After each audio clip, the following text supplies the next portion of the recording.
This is a Kearney Board of Aldermen meeting. Call the meeting to order. Please stand for the Pledge of Allegiance. I pledge allegiance to the flag of the United States of America and to the republic for which it stands, one nation, under God, indivisible, with liberty and justice for all.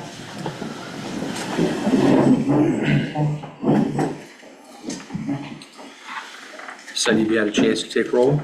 I have taken roll. Everyone is present. You have the quorum. Thank you. We'll move on to our next section of the agenda, public hearing, personal appearances, and new employee introductions. First item this evening is a public hearing notice to receive public comments for the consideration of a project to the Chapter 353 redevelopment plan for the K353 redevelopment corporation redevelopment area. If you wish to speak for or against the proposed consideration of the project, we'll have you move forward to the podium, state your name and address for the record. The floor is open for public comment. Do we have anybody online? The applicant's online. The applicant's online. He's not invited. Okay. He'd like to speak. Seeing nobody move, I will close the floor. Next item on the agenda this evening is our new employee introduction. So if any department heads have a new employee you would like to introduce, I'll give you the floor. I would like to introduce Colleen Doctorian. She is our new communications specialist, and she has over 20 years of experience, and we are very excited to have her here. If you just want to stand up. Welcome.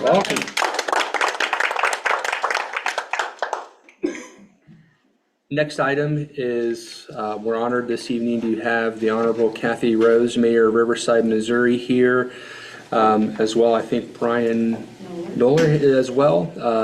They're here with the Northland Workforce Development Center, and they have a presentation for us. Thank you so very much. Kathy Rose, Mayor for the City of Riverside, and I didn't know that walking through the door would be like Old Home Week. I got to visit with Jerry about MML, I got to visit with Shelley about MoDOT issues, and I got to revisit with Carolyn about World Cup. So it's all very connected in everything that we do, and I love that. And it's an honor to be here. I just want to compliment you driving up to Reed came down 92 Highway. Your city looks really beautiful, and you've done a really wonderful job, and I think you all should be proud of what you've accomplished. This is my 20th year as the mayor for the city of Riverside, and yes, I will be making a transition plan at some point, but right now I know exactly what you do every single day, and you should be proud. I'm here this evening to talk about the Northland Workforce Development Center. And you say, why would the mayor of Riverside want to be involved with the Northland Workforce Development Center? Well, it's really very easy. I came from a very blue-collar, hardworking mother and father. They only knew work, and they taught all three of us a very strong work ethic. And trades was what my dad could do anything. I mean, if we had any issue, car, HVAC, plumbing, electrical, he fixed it all. So having those skill sets for youth right now is really, really important. And again, I can tell you, because I've had plenty of conversations with the Park Hill School District, that they were very focused on making sure that their high school kids went to a 4-year college program. And you know, today, and the world has changed since COVID and so many other things, that the kids really need to know that going into the trades is really an honorable job to do. You can make a really great money, and you just need to be taught. And so the Northland Workforce Development Center, currently in Platte City, is looking to expand. We're going to build a brand new, beautiful building. Brian's going to give you the presentation on it. But I just want to tell you that we are here this evening because I'm talking to all cities about investment in your youth. And I'm hopeful that maybe as you look at your budgets, if there's anything, we have a little bit of a gap, not much. It got shrunk a whole lot with the city of Kansas City giving us $25 million.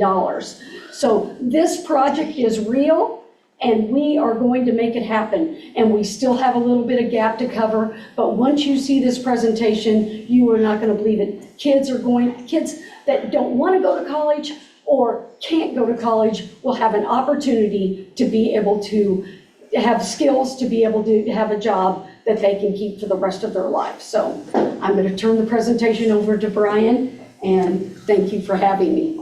Thanks, Kenny.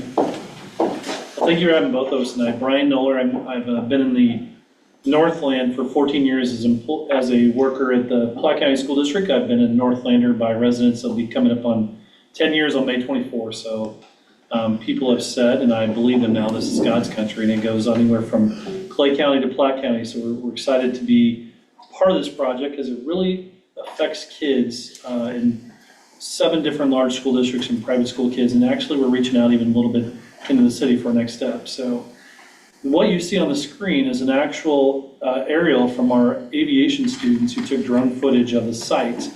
This, if anybody is familiar with the new Cooper's Hawk restaurant, the soccer complex, the new Platte Purchase Middle School, this property is right next door. The parking lot you see there is part of Platte Purchase. So this is right next door, right in the heart of the Northland off Platte Purchase and 152 Highway. Next slide, please. So this is an actual rendering. The first one is aerial. This is actually what it'll look like. That beautiful space up front is an expo space. All the things we've tried to do for kids to get them more early engaged in things and provide the right space. One of our most coveted space in this new building is an expo space of about 11,000 square feet. Anything from big get-togethers to career fair, college fairs. I was an Exchange City kid. I don't know if that rings a bell with any of you. Exchange City was a simulation in Kansas City that I was Clinton, Missouri, came all the way up to Kansas City, and that was one of my favorite days as an elementary kid. And we like to create that, per Kathy's point, where we actually have them do something skilled trades though in this building. This is a skilled trades facility that complements Northland CAPS and other programs really well because it's been a great consortium for these school districts for a long time. The next slide, please. So the next 2 slides show how invested the state is. You see Governor Kehoe there, that was just a little over a month ago when he came and visited the current Northland Career Center in Platte City. Some of these kids came on their own spring break to be there. So he toured the building, gave a presentation, and made us, reiterated his commitment as the new governor of our state to this project. Go next slide, please. This was October 2022 after we realized we got $30 million originally from the state. And that's a student from every municipality, every program, every school district. Lots of different backgrounds there with Governor Parson in October 22. And we actually, from this meeting, got several property offers and bought a really nice piece of property right here in the center of the Northland. I keep going back to the location because even for Kearney, it's about a 7-minute difference in a bus ride, one way. 15 minutes round trip. It's also more opportunities to find other access, not just going down 92. You could go 92 to 169 to get there. Or you could go 35 to 152. So there's a couple different options depending on what's needed. And again, I think from Kearney High School, you're talking about a 7-minute savings one way. Okay, next slide, please. We have been doing this. Oops, sorry, my workforce and my transition did not perfectly go out there, but we go to a lot of these events, and you're probably connected. As I think I saw a presentation a couple weeks ago. Clay County EDC is a big one. Northland Education Business Alliance. All those places have been talking about workforce needs, workforce needs, workforce needs. Our part was to create a solution for our kids in the Northland, Kansas City area, and provide the right programming, the right courses, and opportunity for nighttime and weekend programming for adults as well, where people could either go, high school students could go to a college-like environment, or adults could go to nighttime classes and earn a certificate or college credit. So, next one, please. So this gives you a little bit of data where all the kids have came from the past 6 years. You can see Kearney has a smaller amount. 43 kids come from the city of Kearney. You can see a lot of other municipalities. Kathy represents Riverside, which had 19 students in that 6-year window. Next slide, please. You'll see that even though it's 43 kids from the city limits of Kearney, 53 of those kids were from the school district of Kearney. So really about 9 to 10 kids a year. And again, I think in a new location that'll change quite drastically because we'll be able to double our population there. So the center has been almost full, if not full, the last 5-7 years. And in fact, we're turning away a lot of kids. And so this is an opportunity to give more kids, almost double the kids an opportunity. Next slide, please. So here's some examples of kids that are Clay County kids that have benefited from this center. So Go to the next slide, please. Couple recent celebrations, IBEW in partnership with Power Partners KC, NICA KC are the three groups on the left that came together for a initial donation of $50,000 from electrical program. We're adding electrical programming to our current program, and the NUCA stands for a National Utility Contracts Association. So they are $50,000 to sponsor classrooms, essentially. So those were a really good week. We did those pictures the same week as we got our $25 million announcement from the city. Next slide, please. And so you can see there was a really nice press release from the city of Kansas City talking about it. It showed some of the opportunities to go see renderings. What I love about so if you haven't seen that press release, it's really nice, features some really nice quotes from different folks. Lots of information. On the right is a donor wall as you walk in, and all those are $50,000 or more donations on that donor wall. So we've definitely been excited to be able to recognize our donors. And we'll recognize donors anywhere from $100 all the way up to, we have a $37 million donor with the state of Missouri. So we want to make sure that everybody has a chance to donate. Every little bit counts. And I'm going to hand out a card before I leave. And there's an opportunity to donate if you choose to do so. It's a simple QR code, and there's also a QR code for more information, actually. You're reminding that. Hand those out before I leave. Okay, next slide, please. So this gives you all of the investors so far. And again, the yellow highlights Kansas City because that was a $25 million investment 2 weeks ago. So that's pretty exciting. You can see we've broken it into different categories: individuals, business and industry, foundations, state, and local. And then we also have federal. We just haven't hit the federal one yet. We're waiting on a couple pieces of information to submit on a pretty large $2.5 million grant to the federal group. But you can see some of the donors there. So, and we sent out a bi-monthly update. This just went out Friday. Had this updated. We actually have had 2 donations sent, small, but 2 really nice. They're still nice donations. Next slide, please. So this is our data page. Believe it or not, and this sounds, I never would have thought this. I never raised more than $6,000 before, but we've raised $68 million confirmed. We still have a little ways to go. That bottom number at the very bottom on the right, 5.758. So we still have that to go, but we've knocked out about 90, 92, 93% of this thing. So we're pretty excited about that.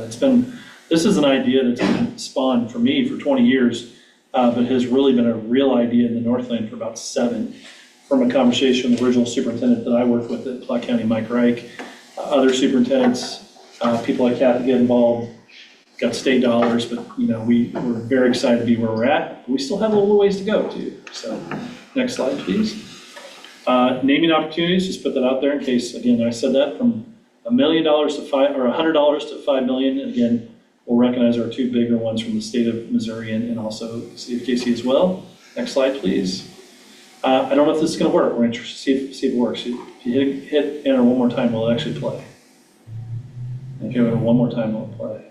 We'll see. It might, or it might not too.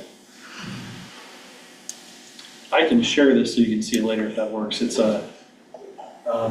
there's 2 little fly-through videos, so you get to see it's a pretty cool glimpse of what the building will look like on the inside and the outside. So I'll share that later if that has interest for you. So, and then last, there's another opportunity to donate. So I'm going to can I hand these out? Absolutely. Okay? So I'll hand these out this way. A couple here, a few there, and then a few, a few up here. And a few here. One, I'll leave a few back here in case anybody else likes them. So that's really the informational part of it. We try to be quick. We know your time is valuable. Is there any questions for Kathy or I that you'd like for us to answer? I guess one thing I forgot, I'll put out there timelines. We're going to have a ceremonial groundbreaking on somewhere around July 9th. We're trying to get on the governor's schedule. So we've submitted July 9th as our perfect date with a little bit of flexibility in that because we know the governor's schedule is tight. Construction would start. We're working with J.E. Dunn Construction and Clark Anderson's our architect. And that construction will begin after in late July, sometime that last week or 2 of July. We're hopeful our initial date to think this thing will be done is April 15, 2027. It'll open its doors for kids to have the first school year there July 1st, August 1st of 2027. So this is getting very real. We have a little bit of money to raise still, some decisions to make, but we're getting pretty darn close. So I want to make sure you've heard those timelines. So, okay, that's all I got. So any questions? Any questions from the board? No, it's I great. appreciate you both being here. Appreciate the work and investment that you're putting into the future workforce of our community. So, So we've enjoyed serving kids from Northland again, and including quite a few Kearney kids in the last several years. So thank you for your time tonight. We really appreciate it. thank you for being Thank you here. very much. It's I'll send you a those pleasure. videos too. Okay. Absolutely. All right. Thank you, everybody. Thank you. I'll set a few of these on the side right here.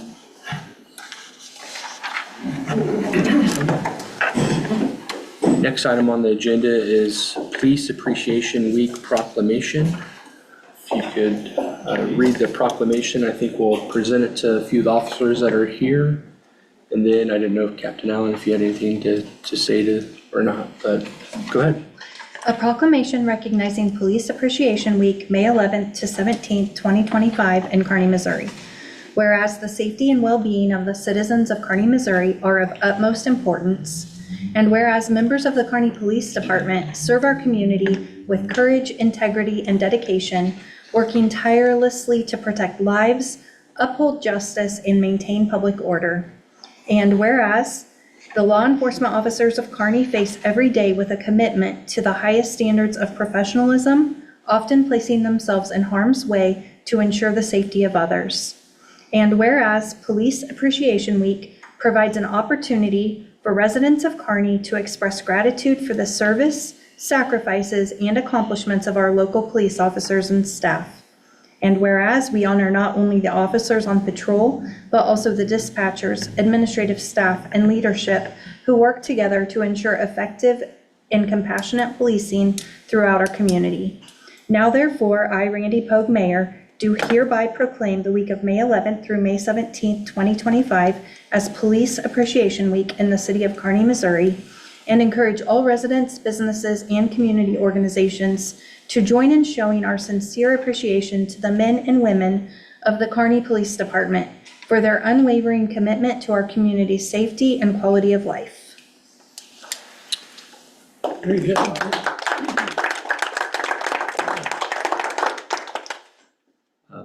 Before we present the proclamation to the officers that are here, I would just like to add that we do our best to fully fund our police department every year. And as we continue to identify ways to expand their budget, it continues to be a priority of this board. We, at our annual priority planning session, fully funding our basic services remains a priority of this board.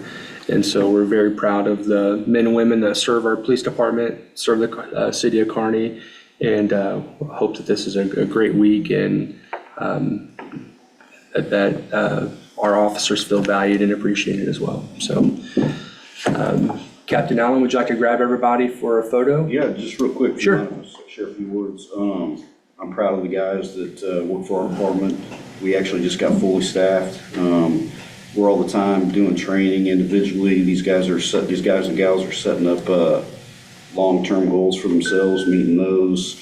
We're fully committed to continue the job that we do. So we want to thank you. Appreciate it. Yes, sir.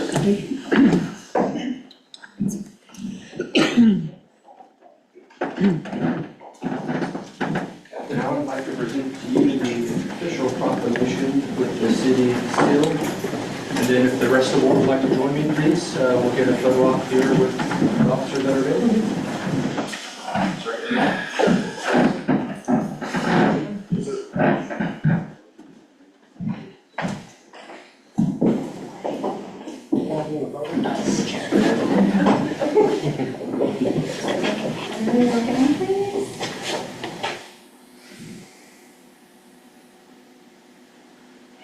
Thank you.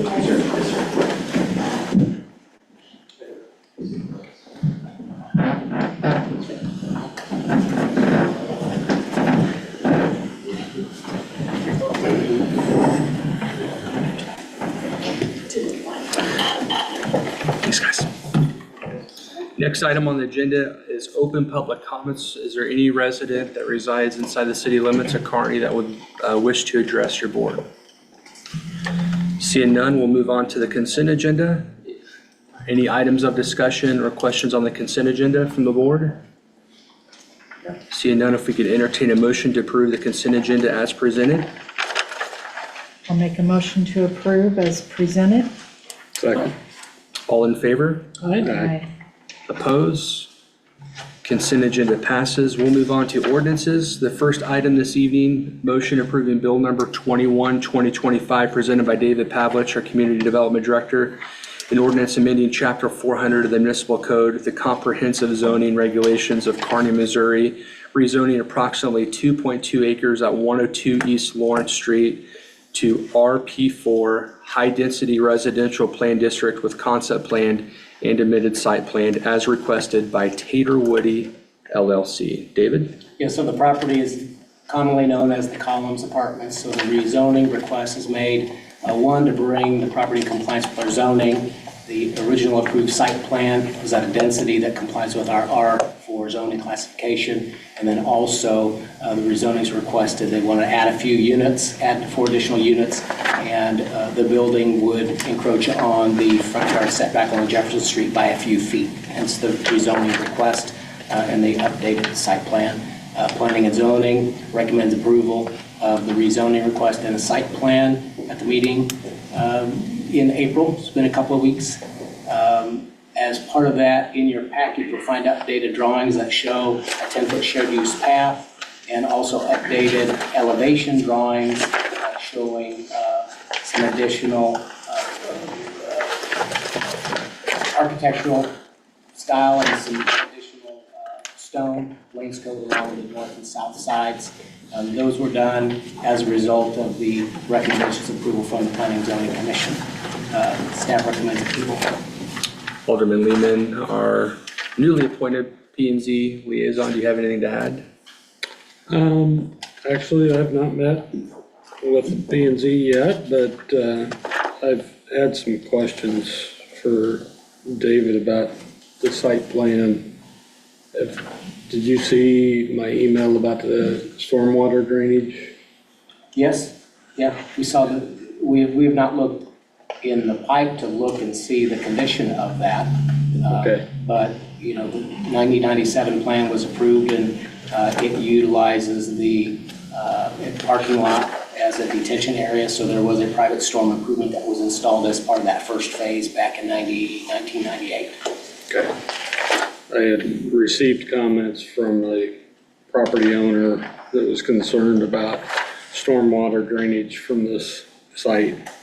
And so I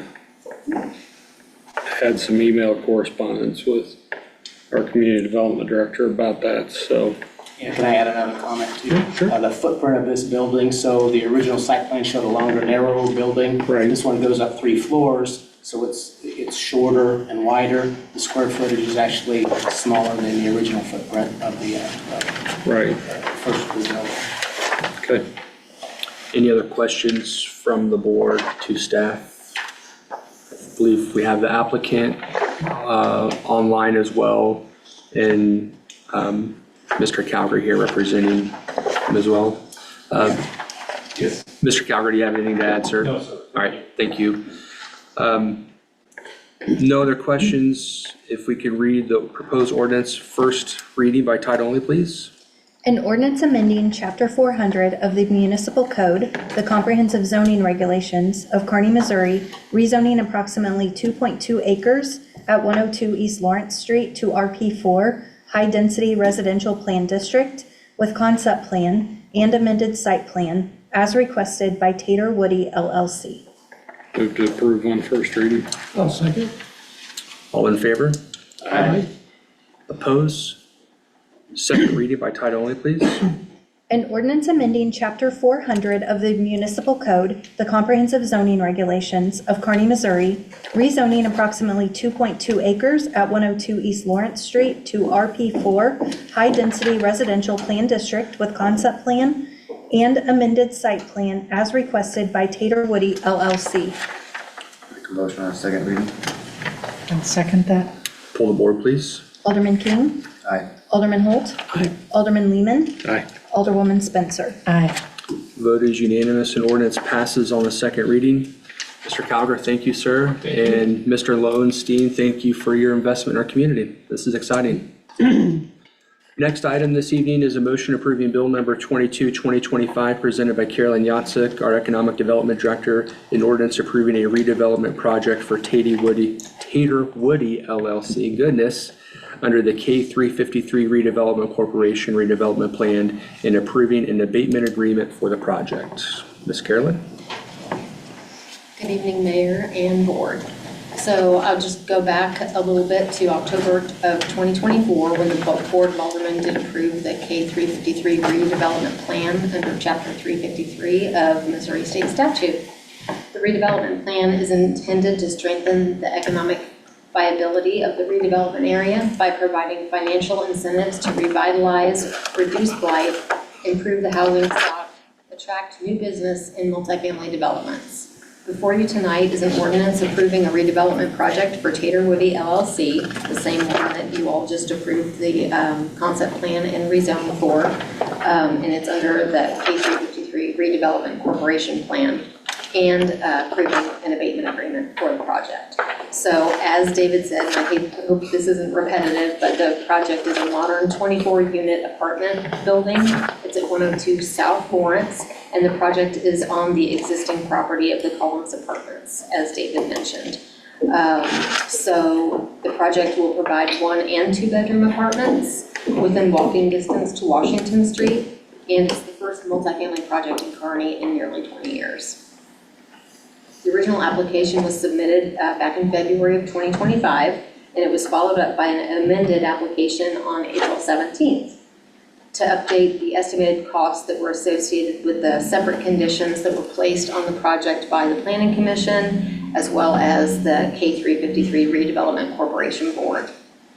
The Planning and Zoning Commission had some architectural design features that they wanted to see elevated that David had just discussed. The K353 board wanted to ensure that the project included a 10-foot shared use path, which aligns with the city's current plan for the Mac Porter Trail connection and future plans to bring that trail connection all the way down to Washington Street. So all told, the allowable project costs are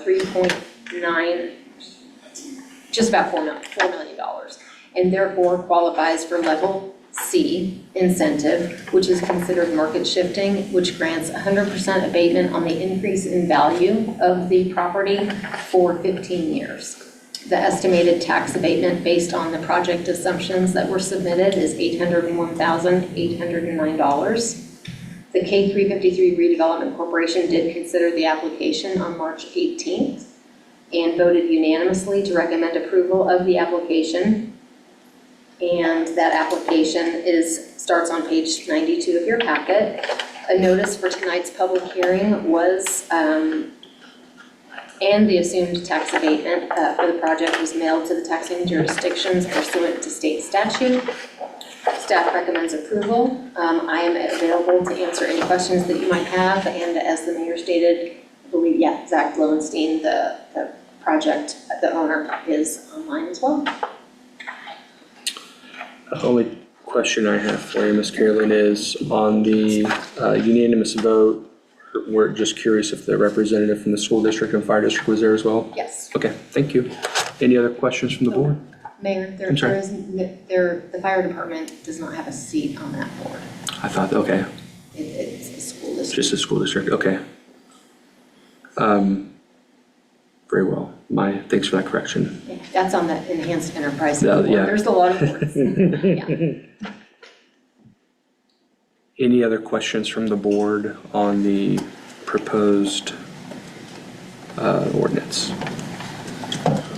All right, if we could read the proposed ordinance first reading by title only, please. An ordinance approving a redevelopment project for Tater Woody LLC under the K353 Redevelopment Corporation redevelopment plan and approving an abatement agreement for the project. Move to approve on first reading. I'll second. All in favor? Aye. Oppose? Second reading by title only, please. An ordinance approving a redevelopment project for Tater Woody LLC under the K353 Redevelopment Corporation redevelopment plan and approving an abatement agreement for the project. Make a motion to approve on second reading? I'll second. Pull the board, please. Alderman Holt. Aye. Alderman Lehman. Aye. Alderwoman Spencer. Aye. Alderman King. Aye. Vote is unanimous and ordinance passes on the second reading.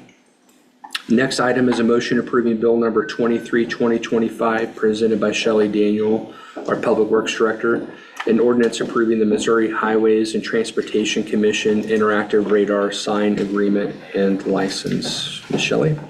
Yes, thank you. This agreement, this provides us the necessary permissions from MoDOT to install the 2-speed feedback signs that the police department purchased with some grant funding last year. The signs will be installed on State Route 92 between Prospect and Merrimack area. The signs are currently kind of in use on Meadowbrook Drive and 19th Street, so we'll just relocate them to this final location. Very well. Any questions from the board?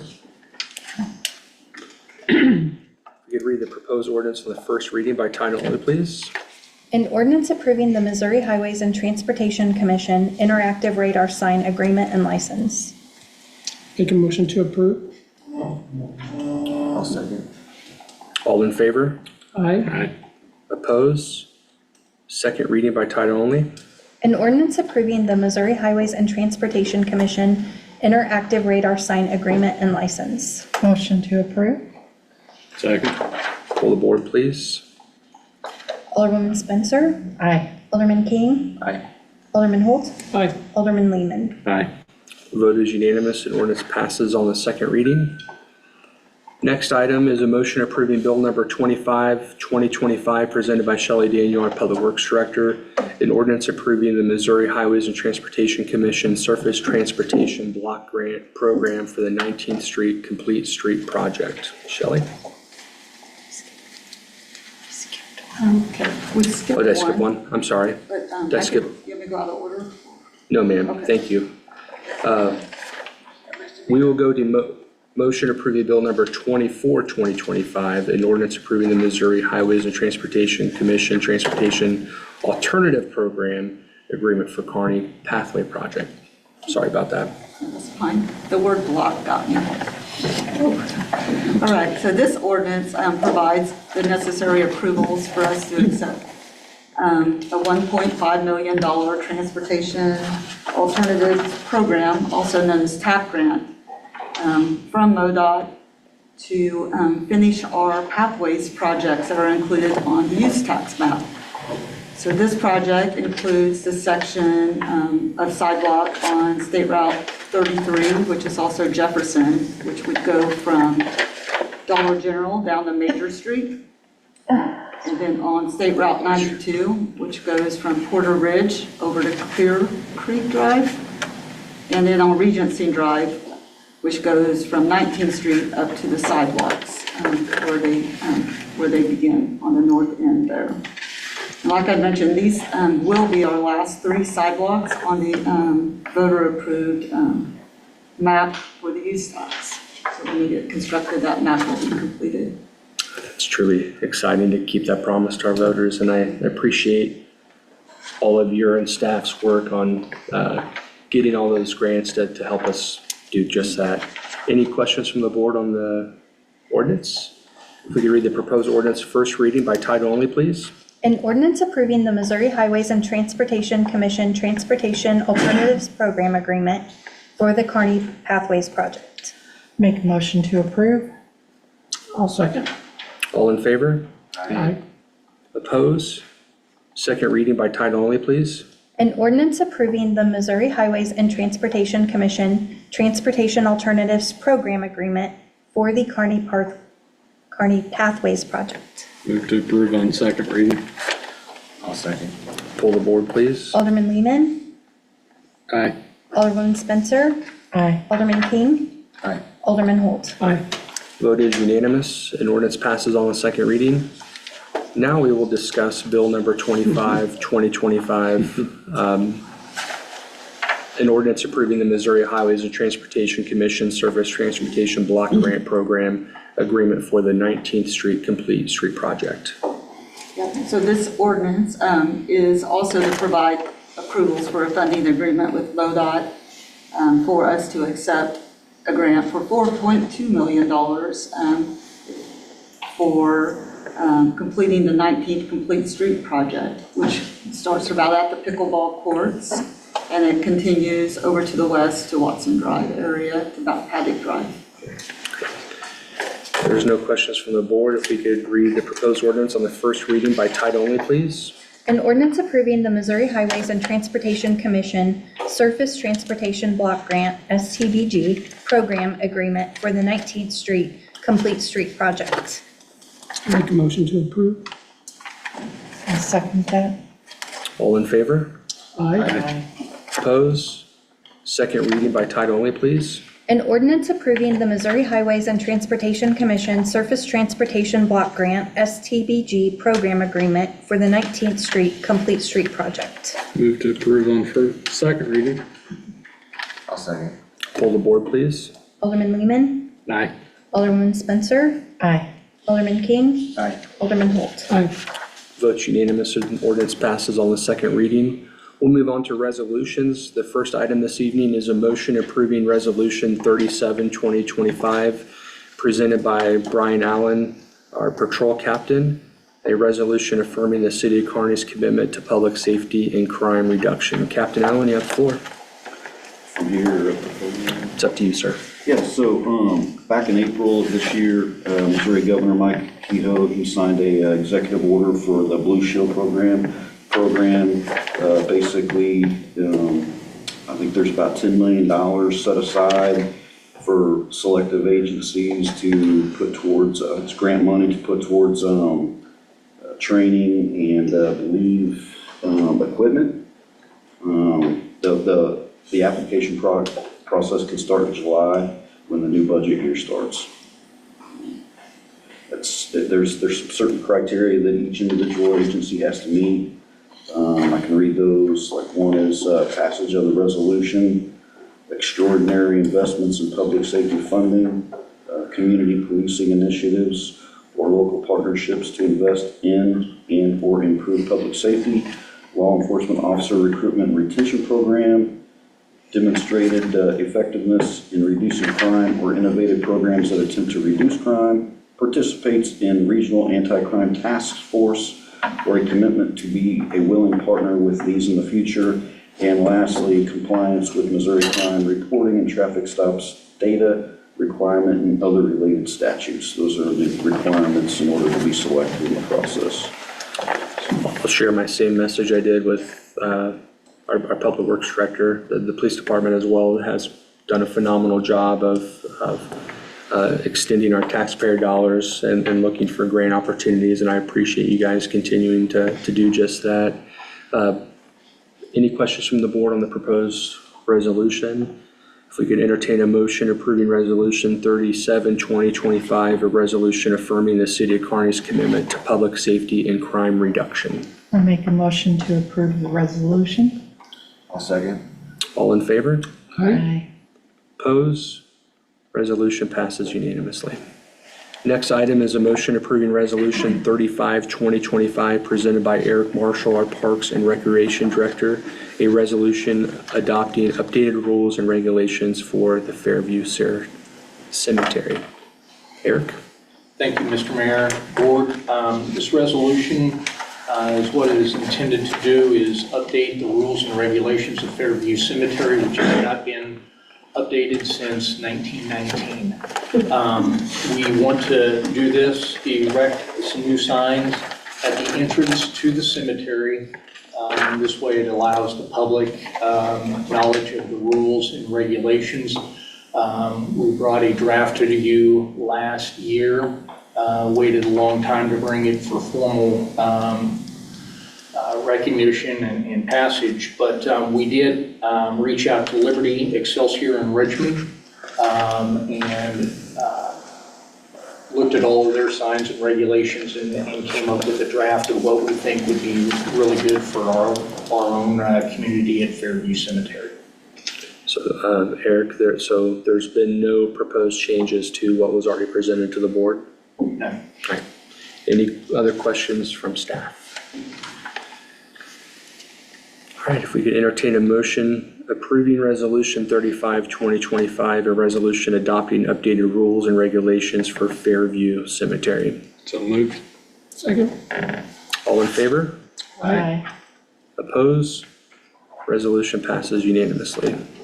We'll move on to items for review and presentation. The first item this evening is a presentation of the annual comprehensive financial report for the years ended March 31, 2023 and March 31, 2024, presented by Mike Grozek. I'm sorry, I was going to butcher that. Certified public accountant for our firm that we have engaged, Trout Beeman & Co. PC. Mr. Mike, you have the floor, sir.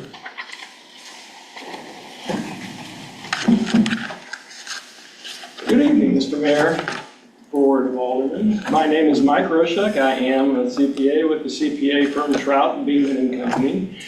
We are a small local firm. We're about 12 to 14 people, depending what day you look at it. But we work with a lot of small municipal type governments.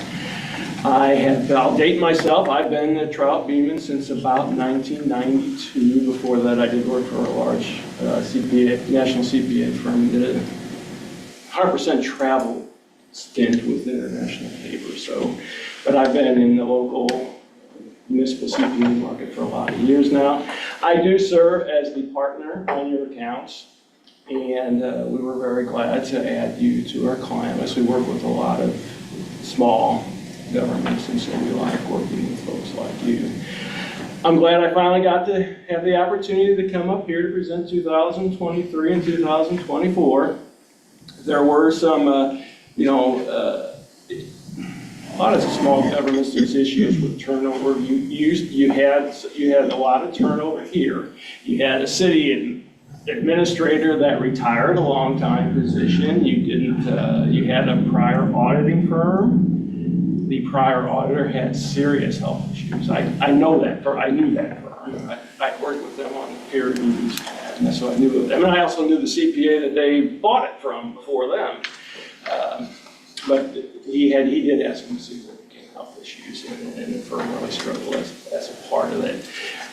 They, in their service to you all and to their small governmental clients, they did maintain your fixed asset records, and they didn't book your year-end entries. One thing they did not do was have the city record those entries on an ongoing basis. They kind of kept them off their own system, financial reporting, to enable you to produce your year-end financial statements.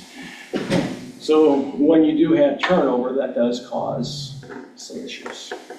And you had to hire a finance director. You were able to hire one, but then lost that one, and then now have hired another one. So you've had to invest time into. You also had a new city manager during that time, and some other turnover too. As ever since COVID, turnover is a huge problem. It's also a huge problem. It's finding qualified staff, all types of areas, not just finance and accounting, but the police has had a huge issue finding. Public Works has had issues finding. So we're seeming to come out of it, maybe a little bit, but that still is an ongoing concern.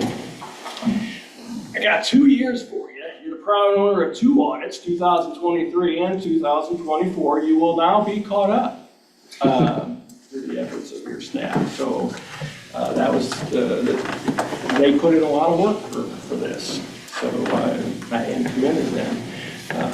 And not a lot of it was fun projects. I'll say that as well. So 2023, I'll go this pretty fast. I got 2 audits. The years had some similarities, some differences, and then at the end, if you like, I'll point out some what I consider significant items you might be interested in, and then at the end, if you want to ask anything, certainly we can talk about whatever you want. So,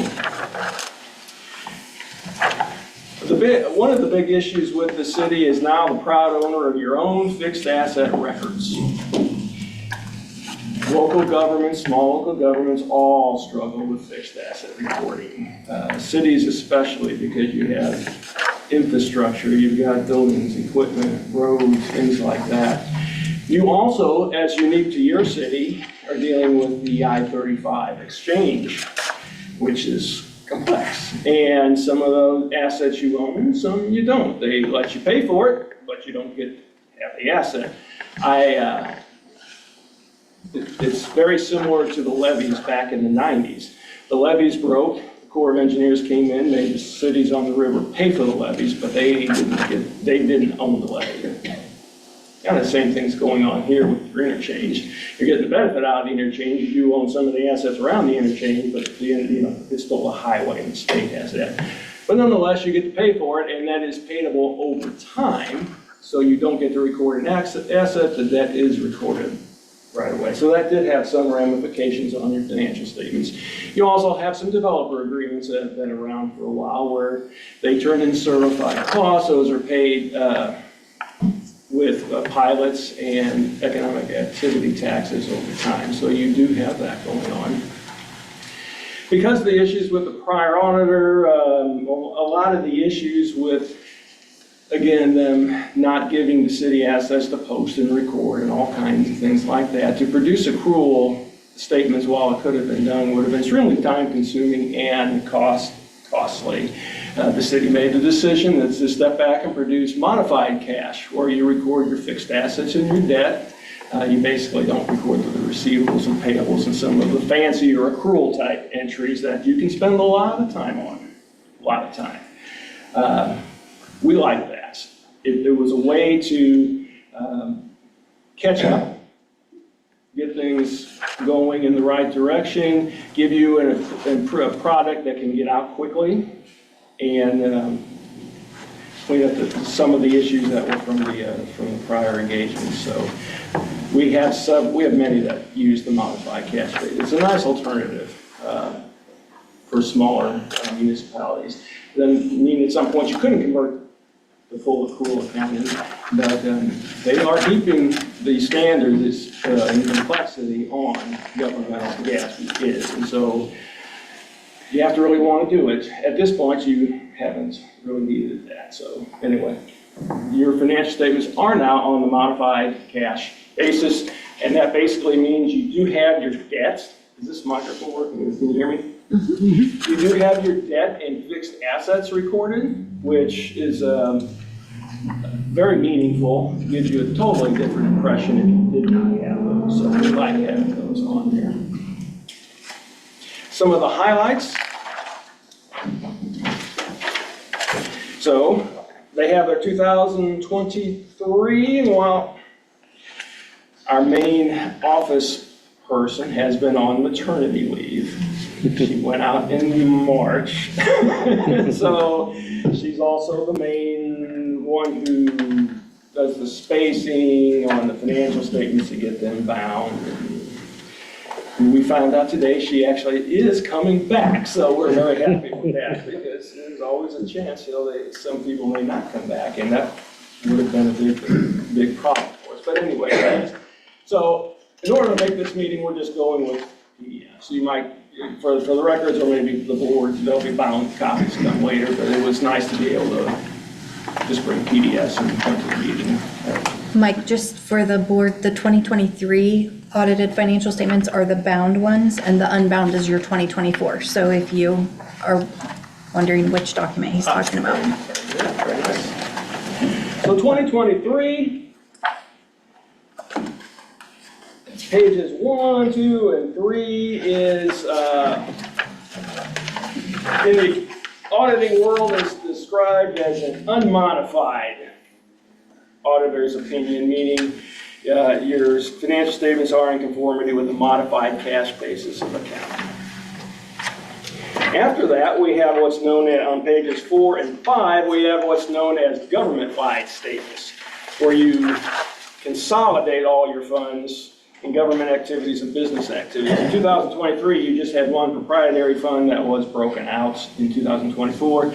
But then the governmentals, that's all the governmental funds added together basically, and it just gives you an overall picture, kind of like a consolidated statement, if any of you have heard that term before.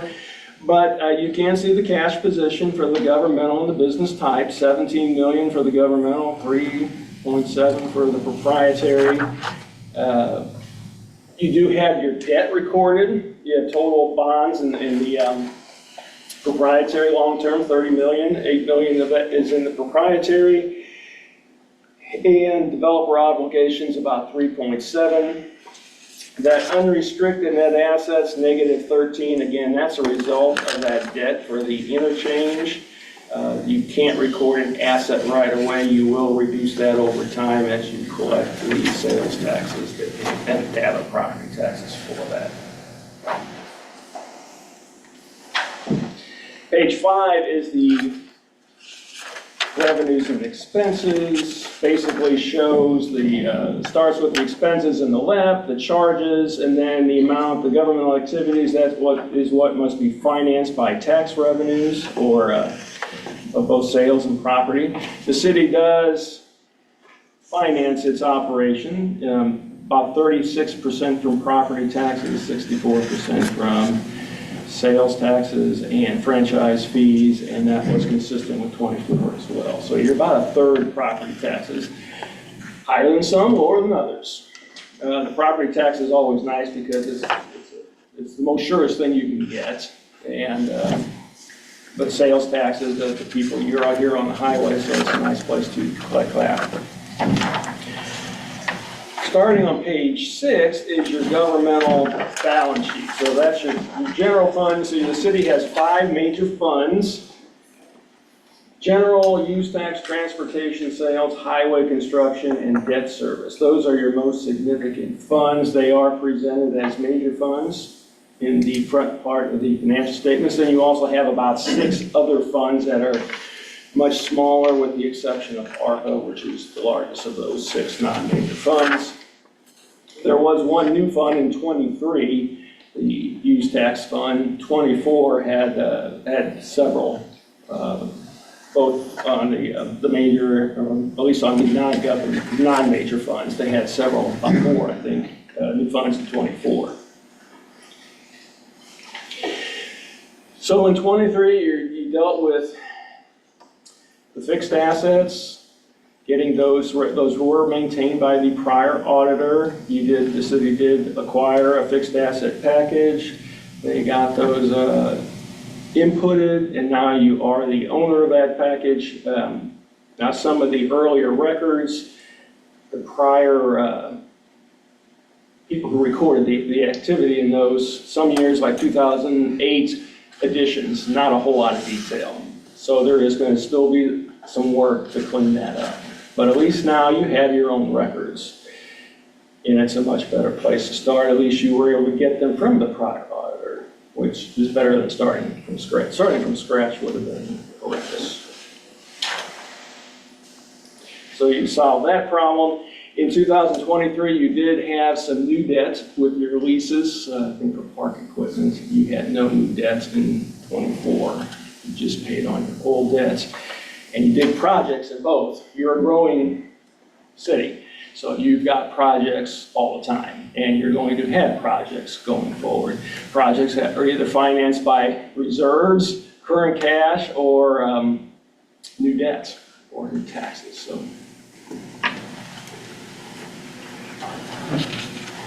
you did have about $3 million in additions in governmental activities and about $300,000 in proprietary fund in 23.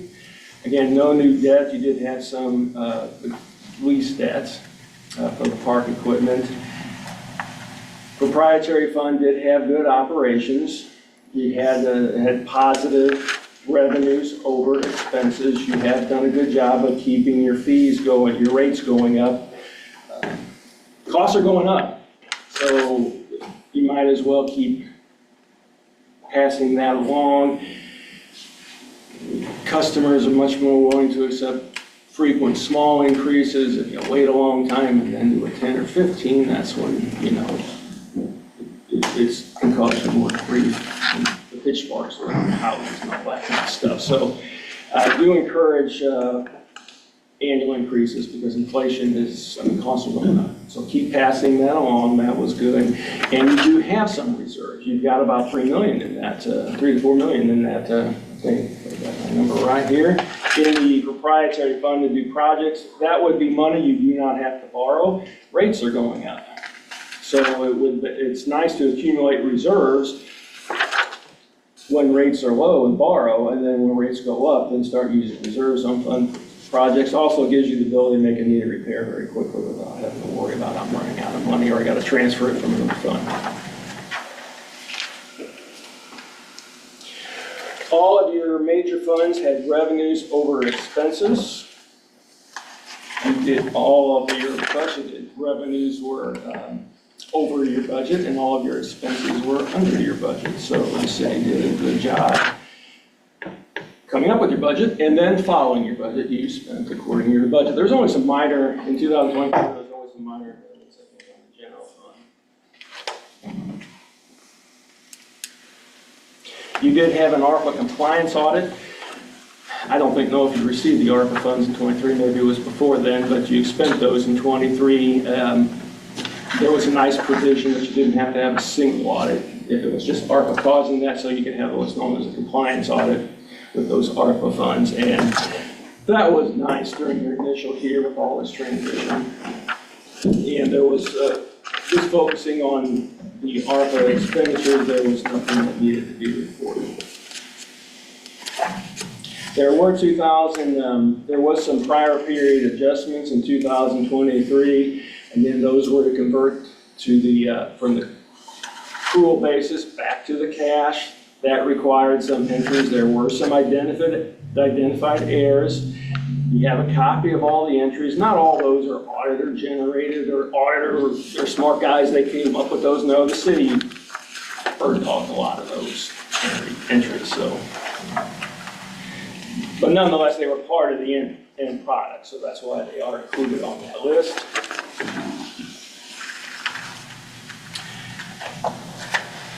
So overall, I thought 2023 there was no budget violations. You had a small uncollateralized cash position and a few accounts that weren't on the ledger. Those were cleaned up. It did not reoccur in 24. Again, that was part of the transition with all the turnover and that went on.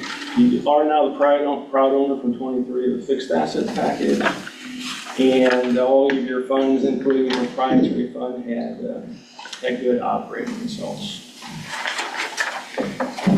That, in a nutshell, was 2023. Had a lot going on. A lot of work by your city staff. Any questions from the board on the 2023 fiscal year audit? Mr. Mike, so you mentioned a couple of things that caught my attention that I didn't necessarily.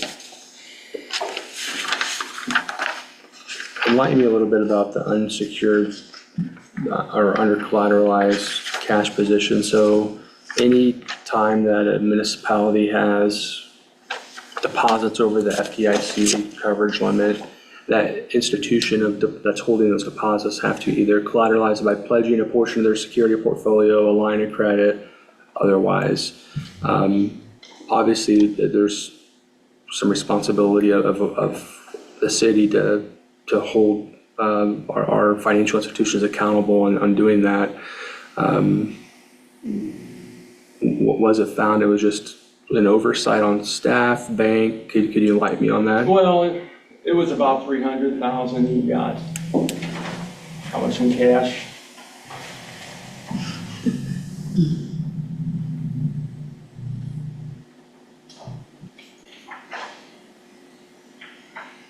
$21 million in cash. So I don't know, I can't remember the specifics of it. It was one counter, one bank, or what caused that, But it is easy to get over that $250,000 limit. And the banks like to do it after the fact. Let's see how much cash you have, then I'll put up my pledging. So that could cause a day or two where you had it unsecured. I'd have to get into detail more to go back to 23 to figure that out. I do know in 24 it was correct. There was none. Okay. It was about 300,000, which again for 21 million, not a lot, but it is something you always have to watch.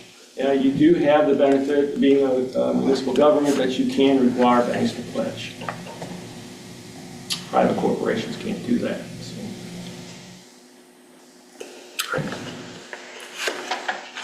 Any other questions on 23? Some of the comments that we provided, as far as in management comments and that, and you did clear some of those in 24. Some 23 and 24 kind of overlapped each other because of the timing, so some weren't able to be addressed in 23 or time real quick in 24 because we didn't find out about them until later. So 25 will be a good time to, I think you'll be clearing a lot of those comments, management type items that were pointed out. The initial audits are, that's the one nice thing about initial audits is you do find, you get a lot of good stuff because you get another set of eyes.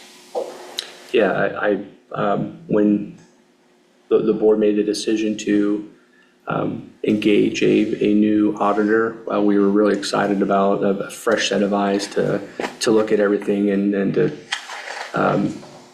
make sure we're dotting our I's and crossing our T's. And everybody's human, mistakes can happen, don't get me wrong, but this is why we have audits to see what we need to improve on. So go ahead with the 2024 report. Yeah, 24, we had more stuff.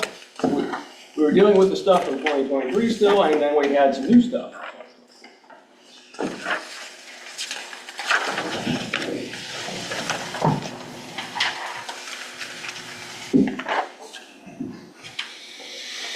Once again, you had to hire a new finance director. The city made the business decision to separate its water and sewer that were in one fund into separate funds to aid in management purposes, financial reporting, various other reasons, I'm sure, but that was an involved process. You have been operating with one proprietary fund and now going back and figuring out what cash accounts went with the water, what with the sewer, what fixed assets, again, not great records, or at least detailed records, what went with one, what went with the other. And so that was a big deal in 24. It is nice to have it out of the way. Then you also had, I can't remember if you changed systems or if you just lost your data, the data from the utility billing. I think both, unfortunately. I think, yeah, we had a conversion and then our previous provider shut off and may have deleted records before our new provider had the conversion completely transferred over. We're glad 24, we're glad to be beyond that. We're glad to be beyond that, but that was another big deal. So, again, your staff got a lot to deal with. They had a lot to deal with. You are on the modified cash basis. Again, the assessed value did increase. Went from 246 to 273. There was no new tax levies, just your general and debt service levies. There were no debt issuances in 24, as I mentioned, just paid on the existing debts. You did separate the proprietary fund and broke that down into a water fund, sewer fund, and a residual combined utility fund that's going to be used for some remaining water and sewer projects. You again had the debt from the interchange, no asset. So you have that issue. You did have the developer obligations went from 3.7 down to 3.1, so you made some progress on those. They were the same 5 major funds that you had the year before, and then you did have the 6 that you had the year before. The largest was ARPA, and then you did add in the fiduciary funds. You added municipal court bonds in 24. I think that was new, and you also had SIDS and Kearney Road District in your fiduciary fund. But on your non-major funds, you added park construction, stormwater projects, sidewalk and trail construction, and K-9. So you've gone from 11 funds to like 15 or 16. So fund accounting is a nice, let's put all. If you have someone who wants to know what happened on one program, you got it in a bucket. And you can easily then give him that information versus if you have it in another fund and you got to extract it from that fund and make a specialized report. We felt it was more transparent to. And it's easier to see, to present to the public. So you don't want funds to become unwieldy, but those that are politically sensitive or public interest, putting them in their own fund is usually a good idea. A lot of cities do it for roads, like roads are always important. You kind of call them some little use tax, you call them a little bit different, you don't have some of the traditional names, but the ones that the public are interested in, and those are nice to set up as separate funds because then you can see exactly what went in and what went out. You had about 3.5 million in governmental activities and about 900,000 in the proprietary fund. And I think you're doing more even in 2025. So projects. Again, the revenues were about 36 property and 64% franchise and sales on the general fund. Proprietary fund did have good operating results. Again, you're using that to fund projects, you're using that to pay debt service, and then you're using that also to accumulate some reserves, so maybe you won't have to borrow one for future projects.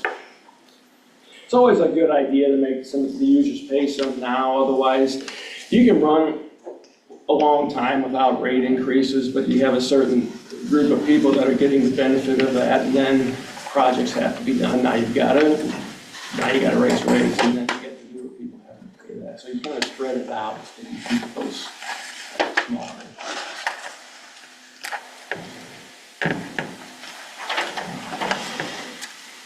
The city did dip into some of its reserves for projects in '24. Again, that's not a negative. They're accumulating cash for projects. So the general fund you might not like to see go negative, but some of these other ones, when you spend more, have more expenditures than revenue, it's not necessarily a bad thing. It means you're completing some identified projects. You didn't amend the budget much. You did have some minor ones, a few more other funds besides just the general. Again, you did not exceed all the major funds. The revenues were pretty close to their budget or a little over it, and you did not exceed your expenditures in any of your major funds, and you did not exceed your expenditure budget in any of your non-major funds. So there were no budget violations in any of the 2 years, and that's a frequent. It's hard. You start getting 15, 20 funds, and it's easy to let one of those go over budget without amending it. In '24, we did see more expenditures in public safety, had about 400,000 more. It's getting late, but I think that's about 20%. And then on the general fund also, because you added some positions and some other things. There were some prior period adjustments. These were mostly to separate those water and sewer activities because they were all in one fund. And then just some small fixed asset areas that were identified, correcting some of the prior fixed assets. Mike, before we get too far ahead, if I could touch on something real quick to make sure. So our reserves continue to increase even though we utilize and put some of that to use. What in reserves how many months roughly do we have in You beat me to the punch by one. Okay. I was going to tell you were running and I'm talking the general fund. Your general fund is running in 6 to 7 months. You could cover operations without any revenues. And compared to what you see? Compared to what I see, higher than some, lower than others. Very few I work with have over a year. Very few. A lot have a couple months. So you're in the middle. I like that. I don't want to hold on to all the taxpayer dollars, right? I wanted to put it to use as it's intended, but I also don't. Boards have they get the unenviable position. If you have a large fund balance, they'll say, well, now, why are you having such a large fund balance? And then you'll have like a COVID year where sales tax will be down, and there'll be some sort of collaborative, and they'll say, well, why didn't you have a fund balance? So it's almost like sometimes you can't win. how you do it. I like to have, I'm comfortable with your 6 months. That's a half a year. You can weather, I mean, obviously a Joplin tornado type catastrophe could cause you a lot of grief, but you can operate for a long, 6 months is a lot of reserves for operating. You can serve the public for a long time. So I like the fund balance. I like the fact that you're not exceeding your budgets. I like the fact that you're accurately budgeting. I like the fact that at times you do tweak your budget as you do have some big changes. And you're not overly depleting the reserves in some of these funds where you're doing projects of such magnitude you have to start grabbing money from other funds. I got the impression, just going through it, getting ready for this, that I felt a conservatively managed city, which I like. Work with Sun Horn. Good question. Thank you. 24, you made some progress on cleaning up the fixed assets. The fixed assets are tough. You're still working on those. Getting those in order is important, but it just gets harder the longer it goes. So you're making progress every year. You made progress from 23. I think you've got good personnel. We did have excellent assistants during our audit process. And they were timely. They got not all. Like I said, not all the projects were pleasant to dig into some of the stuff. So I thought they put a good effort for the last 2 years. That's good to hear. Not surprised to hear that, and hopefully it'll continue to be easier and easier as we learn to do better. So that was my take on your 23 and 24. Unless there's anything else I can help. Any questions from the board on the March 31, 2023, March 31, 2024 independent audit? Well presented. Now the proud owners. We appreciate appreciate you and your firm's assistance and service to the city. Thank you for meeting us halfway on the unexpected item. I know we've all politically, as elected officials, have caught a lot of heat from that, but I'm proud of having a good reputable auditor working with us, and look forward to seeing you back next year. No, I mean, it took some effort to clean this stuff, to clean it up.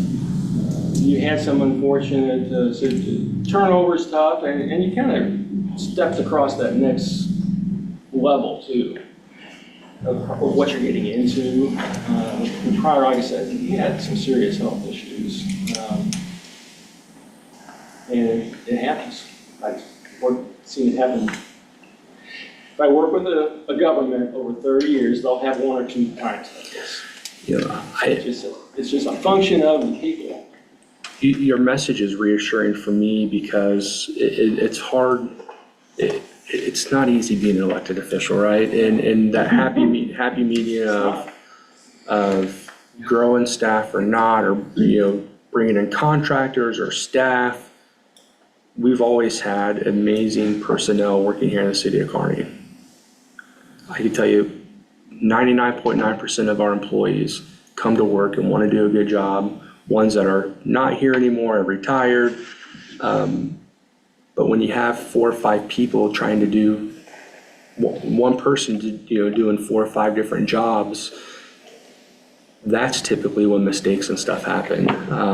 So I would like to hope that some of the mistakes that maybe were found and corrected were chalked up to something like that. But it's reassuring for me to hear that we're making steps in the right direction.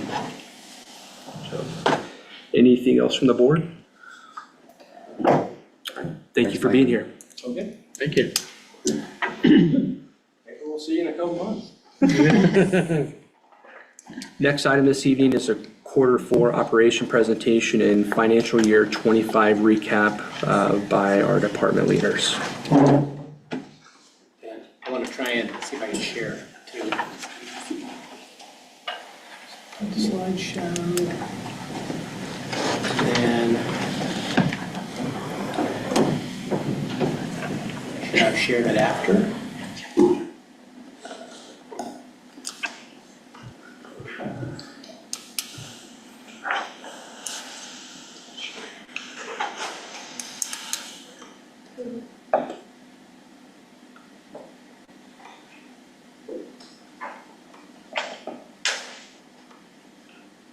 Pick the right one.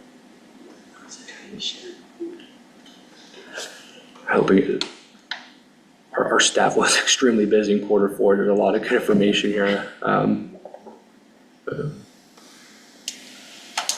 Kim Carolyn. Yeah, There I we can go. just start. Okay. I think that is the first departmental slide, David. Did I make it? Okay. Yeah. I made it. Yeah. Good. Okay, so City Hall was busy during Q4 in support of all city departments with IT, HR, accounting, legal, economic development, and administrative services. I want to just quickly point out a few data points on the slide. Finance onboarded 5 new employees, issued 431 paychecks and 1,253 accounts payable checks, issued 11,436 water, sewer, and trash bills with just over 57 million gallons of water sold, which is down from Q3, and seasonally that makes sense.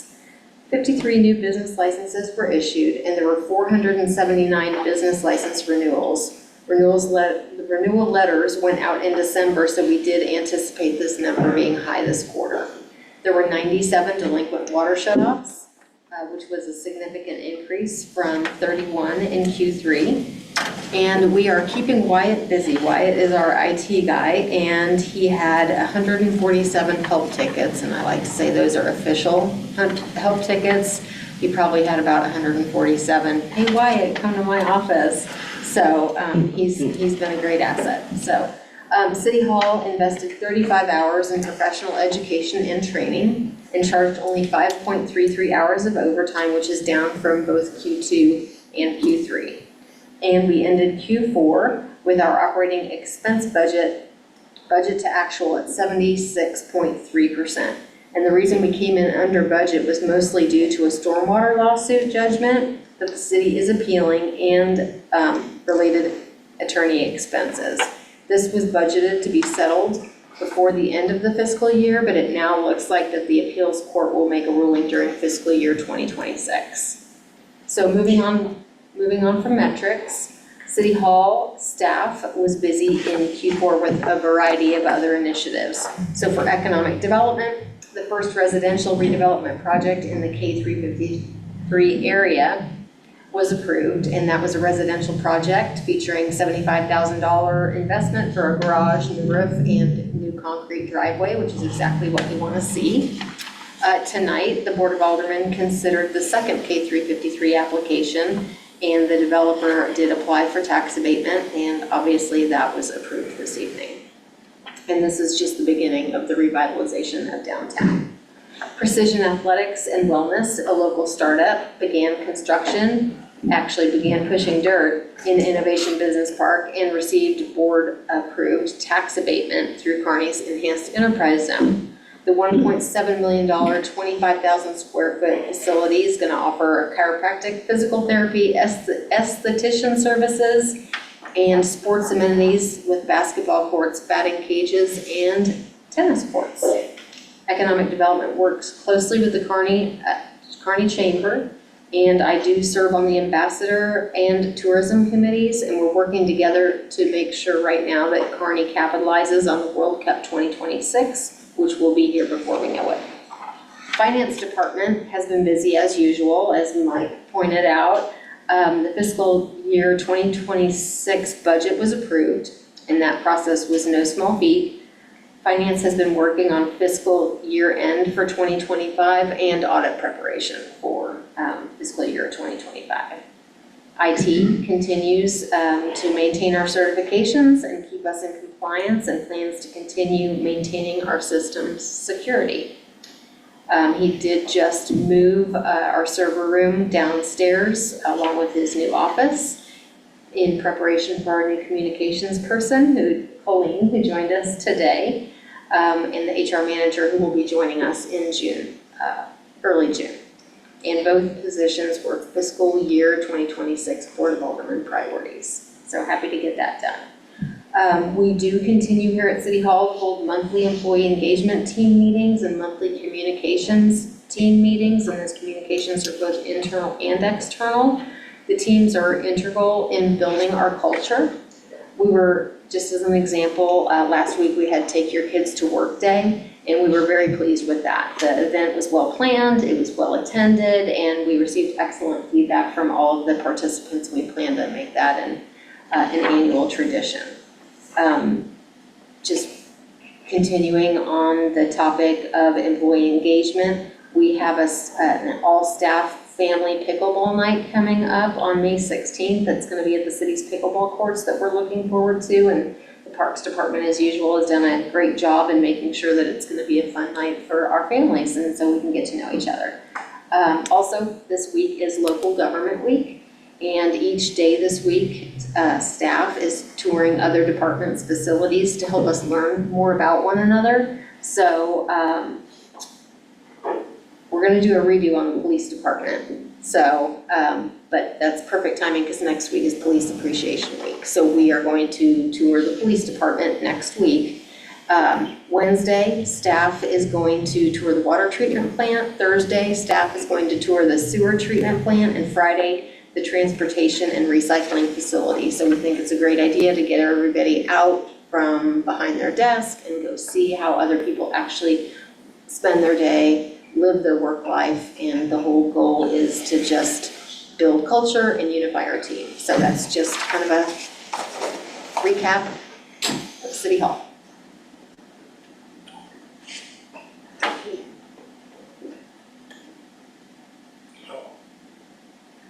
We need to resume.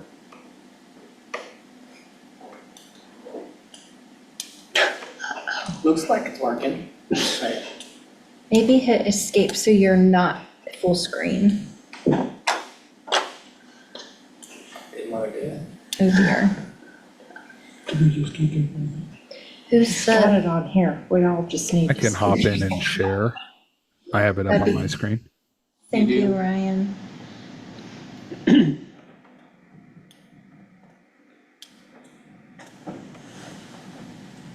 Maybe there we go. There we go. Thanks, How's that look, Ryan? Municipal Court, I'm reporting for Shannon Smith, our Municipal Court Administrator. We had one employee, Shannon, and she worked no overtime hours in the fourth quarter, which is great. We've done a great job of flexing time in order to keep her overtime to a minimum. So as busy as she is, that's hard, but we're working it out. Budget to actual, they were about 93.5% to budget, so they came in under budget, mostly related to their training fund, the indigent legal defendant fund, and the incarceration fund were budgeted higher than those costs actually came in. They had 484 new cases filed in the fourth quarter, 6 court sessions. Total cases on the docket were almost 1,500. 68 cases were dismissed, 373 guilty pleas were entered. There were 316 warrants issued, 55 of those were recalled, and they issued 815 summons this quarter. Stephanie, Yes. 316 warrants issued just sticks out and not, I mean, So there are a very large number of old cases that have been on the docket, if you want to say not just old, haven't been on the docket. And so a lot of those cases, they are trying to place on the docket and get finalized and heard. They can only do so many, I think our last docket was 370 some cases were on the docket at the last court session, so that they can't do all of them at once. So they kind of have to roll some into every court session of those old cases to get them resolved and off of the old case list. So that is a very large number, but a lot of those are old cases that are trying to be resolved. And so warrants are being issued, summons are being issued in an effort to get those old cases cleared up. Okay. Does that answer your question? I just don't remember seeing the number that high the last couple of times that we've looked at metrics. And then to me, I just, when I think of our municipal court issuing a warrant, it would be for like a failure to appear or something like that. So that's why that just stuck out to me. Right, Shannon came on in Thanksgiving, actually, is whenever she took over the municipal court position. So she started very shortly after she started dealing with all of that old caseload. And so those numbers are higher than you have seen in past metrics. Okay. Related to trying to clear those old cases. They collected $35,500 in fines, $4,147 in clerk fees. Compared to the same quarter of the prior fiscal year, the fines increased about 180% and clerk fees increased about 300%. So again, just far more court activity is happening right now. Originally, e-ticketing was a lot of that reason that there was a lot of court activity, and now it's even more because we're trying to clear those old cases. So there is a huge court activity every docket. A couple other highlights. We implemented a credit card payment system. So now here at City Hall, we can take payments for court cases by credit card. And at the police department, we can now take bond payments whenever the police have somebody arrested and they want to post bond. They can now take it via credit card. So that is an improvement. And they've also implemented a payment plan option for people to make payment plans in the event that they can't, as long as they continue to make them diligently. It's just another option to resolve some of those cases. That's all I have, unless somebody has questions. Any questions on the municipal court report? Thank you. Welcome. Community Development's next. David Pavlich, Community Development Director.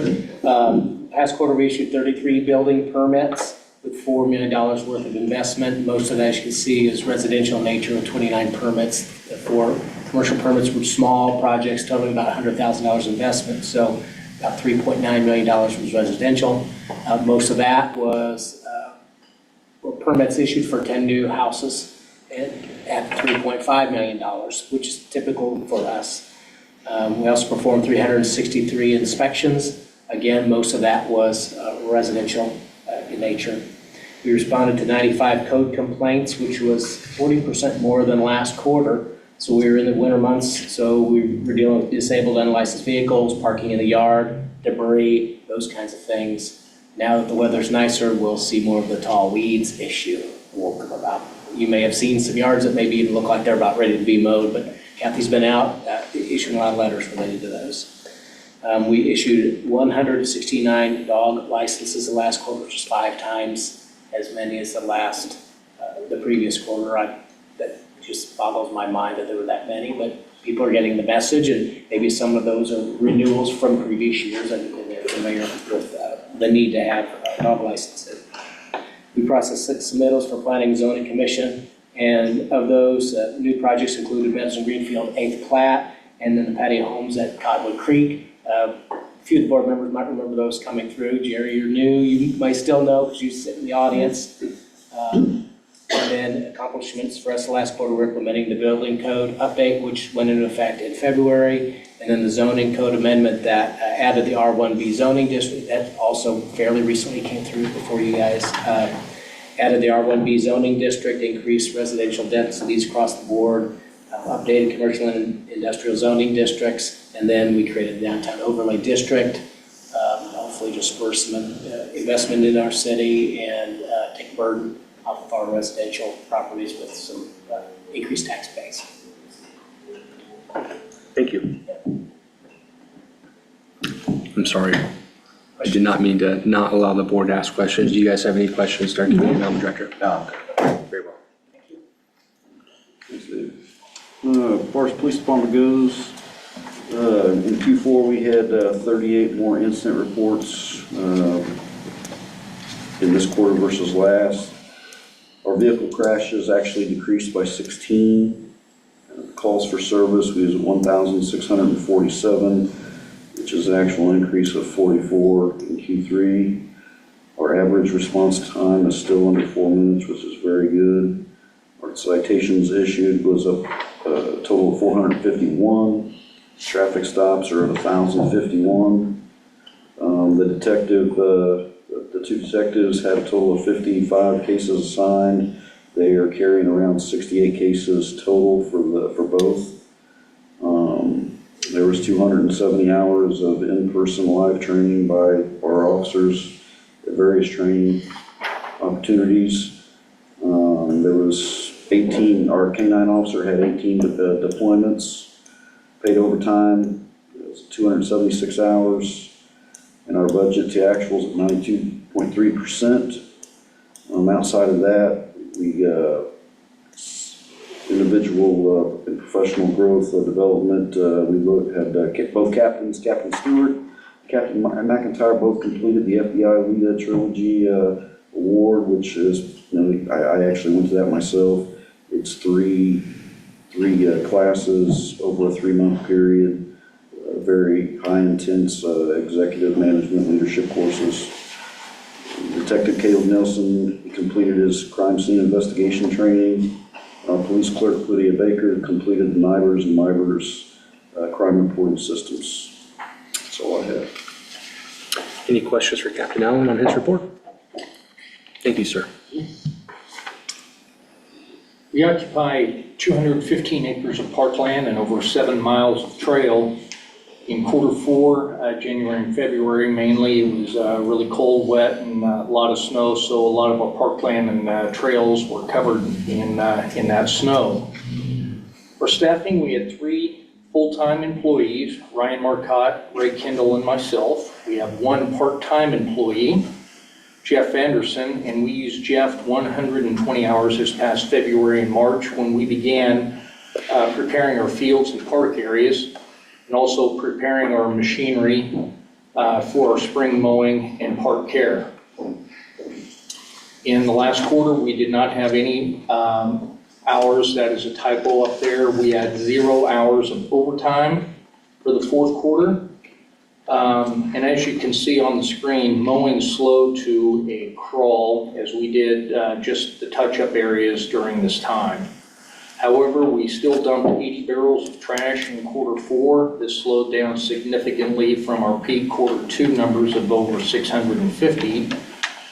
And however, people still do walk the trails even when it's cold and use the parks. And this amounts to that number of 80 barrels. We still collect the pet waste stations once a week in all the parks and on the trail since people are still walking, but those have also dropped off considerably in the Q4. Tree trimming, we removed 18 trees of dead or dying trees, and that picked up this quarter in the park. We only had 1 vandalism case, and we're happy about that in the Q4 where a driver decided to bypass the gates at Jesse James Park and drove through a cable fence after hours to enter Jesse James Park. Maintaining our playground is one of our key components, and we once again conducted 3 full-time inspections this past quarter. We only had mild safety issues such as a few loose bolts And we also replaced some new swings and bucket seats out at Jesse James Park. We had 118 participants in our youth basketball league, which was held at Hawthorne on Saturdays. However, they practiced at many of the local school gyms, and we're thankful for the Kearney School District that allows us to do that. Our budget to actual was 92.9% at the end of the fourth quarter of fiscal year 2025. Our park shelters slowed down again due to the cold weather months, with a total of 4 across all parks. And we had no community events that past quarter. Wrapping up fourth quarter, even though activity slowed down, we put in place our scheduling for our new fiscal year with summer help planning and preparation, our new and renewal of spring and summer contracts such as food trucks, our amphitheater events and fireworks and other park reservation agreements, in addition to scheduling our approved capital projects such as the new doors at McWhorter Park, our new skate park features which will be installed in June. Our new soccer goals are in and installed, and our merry-go-round and web climber has been approved, and installation should begin in the first part of June. We also plan for new events such as movies in the park, as Kearney's Cosentino's Price Chopper has graciously said that they will sponsor those 4 movies in the park, so we're excited about that.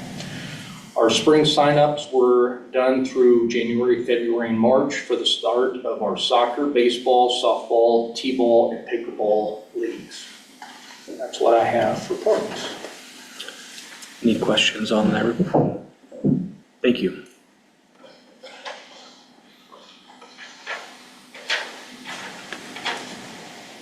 In the cemetery, as you can see regarding the Fairview Cemetery slide, 16 hours of man time was done cleaning of the cemetery. And this cleanup in quarter 4 was getting ready for the spring season, as we removed over 5 truck beds full of Christmas decorations. 4 graves were marked for burial, and there were 15 plots sold in quarter 4 as well. Wintertime regarding the cemeteries is time for organization and optimization regarding continuous update of our mapping system. Great strides have been made from our cemetery sexton, Marcos Barbosa. Stephanie Harris in finance also helped a lot, with Molly in our front office and Jamie Johnson from the GIS mapping, all coordinating the changeover to our digitized system to better help with tracking all aspects of our cemetery. The map of Fairview is now published and available on the city website by going under the Service tab, and that was created by Marcos and Jamie. The map allows the public to see all of the locations easier for genealogy and research purposes, and all the deeds in the city's possession are now organized for easy finding. With the approval from you as the Board of Aldermen, updated cemetery rules and regulation signs will be purchased and installed at the entrances to Fairview Cemetery. This will give clear guidance for cemetery etiquette and allow Marcos to start cleaning in greater detail. The budget to actual for the cemetery fund was 49.9% at the end of fiscal year 2025. This may seem low, but Marcos was not hired until late June as a part-time employee. Thank you. Any questions on the report? All right, Shelley? All right, the Public Works team consists of 5 members, and we're currently fully staffed. We delivered or removed 123 solid waste containers, mapped 13,898 data points, and had 13,079 map views in our GIS database, and issued 58 right-of-way permits. We are managing 15 active contracts, 2 in construction. 1 is our ongoing water tower project, which is now vertical and you can see come out of the ground. And then we also started our basin painting project down at the water plant. We have 13 consultant contracts for either planning and design, 5 new contracts in quarter 4, including the Nation Road Water Line Extension Project, the Kearney West Side CID Waterline Extension Project, the traffic study at the 162nd Nation Road intersection, the integrated management plan study of our wastewater, stormwater, and drinking water infrastructure, and the evaluation of our water storage tank located at the water plant. The Public Works team ended our budget to actual at 79%, which is a little lower, but we didn't have our full-time inspector all year, we didn't have a full-time city engineer all year, and then we didn't hire a public works director at the beginning of the year either. So that's why I think we're so low, because we're not a very big department, and we didn't have any overtime, and we completed 116 hours of training. So almost 20 contracts. Yeah, we have 15 active total between construction and consulting. That's amazing. Yeah. Well, that was like as of the end of the quarter. There's more now because you guys just approved it. There's been meetings. Yeah. Investing in our infrastructure, and I mean, it's important, as we all know, and it's not always sexy, it's not always exciting, but for the longevity of our community, it's important. So, any questions from the board? I've been amazed, drive by the new water tower, and we approved that, what, year ago initially, something like that? I think in May Yeah, okay. last year. And I still get emails, what are we building by the water tower? And it's like, it's a new water tower, and the other response that I get is, man, that's awful close to the highway. So it's definitely going to be visible. So Yes. it's good to see it come out of the ground. Next, speaking for the water department, the water department team has 7 members, and they are also fully staffed. They responded to 1 water main break, performed 97 shut-off for delinquent pavements, and installed 7 meters for new construction. The water department treated 55 million gallons of raw water, purchased 18 million gallons from Kansas City, Missouri, and sold 79 million gallons of water. The water plant was operational 1,183 hours, averaging 13 hours a day. The staff performed 7,676 treatment tests, 105 distribution tests, and flushed 119 hydrants.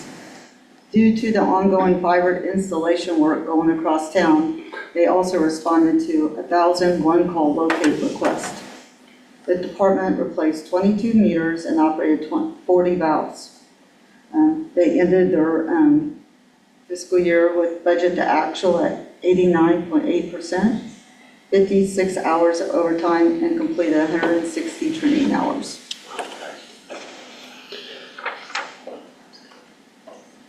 Any questions? Thank you. Next, we're going to talk about the sewer department. They consist of 16 members, and they are also fully staffed. They treated 79 million gallons of wastewater with a total of 0 gallons going through our UV system, since by our permit, we are only required to run our UV system April 1st to October 31st.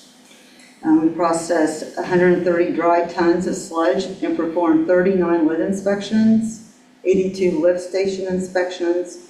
We fixed 1 clog at a lift station and performed 753 tests. Our average flow for the last quarter was 950,000 gallons a day, and our plant was at 91% capacity during the quarter. The wastewater department ended the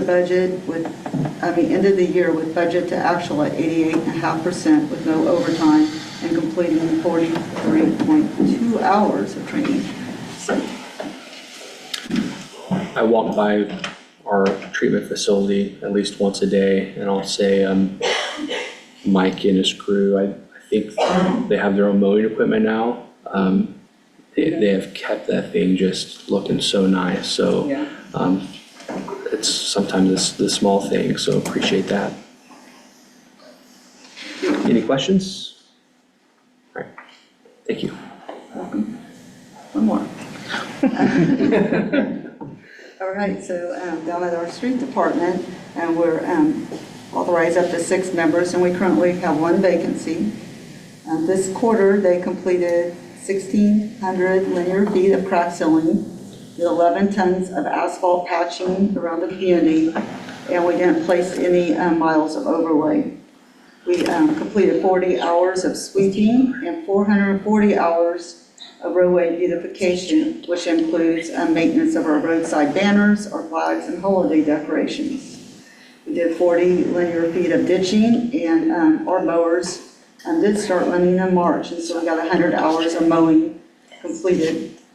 In anticipation and ahead of our asphalt contract, our crews have been replacing curb, and they've replaced 221 linear feet of deteriorated curb that will be placed next to our new pavement areas.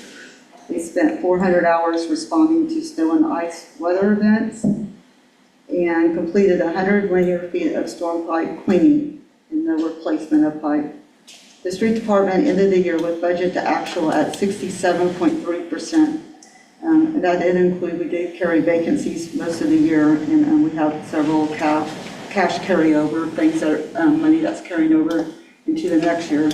And we were just a little low too on getting some of our operations done, which we're going to do better this year. And we had 38 and a half overtime hours, which was for our winter events, and 32 hours of training. Thank you. And now I get to just give us a chance to pause and to look back at all the work that we did over the whole last year. And I just wanted to let you guys know that as I was compiling the list of all the city accomplished during fiscal year 2025, it really hit me what an incredible year we had. So let's start with the significant investments in basic services. We invested more than $1.3 million in new equipment and vehicles to support frontline services across police, parks, streets, water, sewer, and community development. The city officially accepted $667,000 in grants and donations, and we were also awarded more than $8 million in federal grant funding, which will be accepted in fiscal year 2026 and used to power future infrastructure and planning efforts. Brian, if you could advance the slide, thank you. Oh, you took it back? Okay, thanks, Dave. We delivered major capital improvements, the 2024 street maintenance and striping project, the chloramine conversion at the water treatment plant, the Shadowbrook storm culvert replacement, pour-in-place safety surfacing at both Lyons and McPorter Parks, and we completed the water and sewer master plans, the wastewater anti-degradation study, and the EPA lead and copper rule reporting milestone right on time. But that's just the service of what we accomplished. We updated our codes, nuisance abatement, animals, zoning and subdivision regulations, building codes, utility billing adjustments for leaks and pool fills, conditional use criteria, and we added a local hands-free driving ordinance, all aimed at delivering better service, improved safety, and streamlined city operations. We began construction on the new 1 million gallon water tower, kicked off design and engineering for major projects including Nation Road, 19th Street, and Hall Park, and implemented on-call engineering agreements for faster project response. We also got the Kearney Connections Plan, the 162nd and Nation Road intersection safety and operational analysis, the Nation Road water line extension, and the West Side water line improvements under contract, strengthening our long-term cleaning foundation. We switched to Redgate for trash and recycling, launched a new water customer portal, added K9 Havoc to our team, created new partnerships to house prisoners and to add a school resource officer, and we joined Midwest Public Risk for better training, support, and insurance coverage. And we continued raising the bar on transparency and accountability, updating our agreements with Kearney Enrichment Council, welcoming United Fiber with a rights-of-way use agreement, investing in computer technology, equipment, and software upgrades throughout each department. Together, these efforts strengthen service delivery, public access, and organizational readiness. This year, we also doubled down on our team. We rolled out a more meaningful performance evaluation process, adding self-reflections, peer and upward feedback, and employee-led one-on-ones. We launched annual employee development plans and began tracking department level metrics, so every employee is empowered to grow, lead, and drive results. We created and updated our job descriptions for each role, developed and implemented a promotion process, began holding quarterly all-team meetings, and took advantage of live training and professional development opportunities. We issued 166 permits this year, 125 residential and 41 commercial, with a total investment of $35 million, including 45 single-family homes and 1 new commercial structure. The city created the K353 redevelopment plan, updated the future land use map, designated a new downtown overlay district, approved the Gateway West CID, the expansion of the Kearney West Side CID, granted EEZ tax incentives for pre-juve, and began engineering to extend the Nation Road water line and to upsize and loop the West Side water line. Fiscal year 2025 wasn't just busy, it was transformational. I concur. Yeah, what a year for the city of Kearney. I would like to extend my sincerest thanks and appreciation to every one of our staff members and the community for entrusting us to deliver a phenomenal year. So thank you, Sheila, and the rest of the leaders for providing that report. Next on the agenda, I'm going to turn it over to Captain Brian Allen again to provide an update on the emergency vehicle upfit. Captain Allen?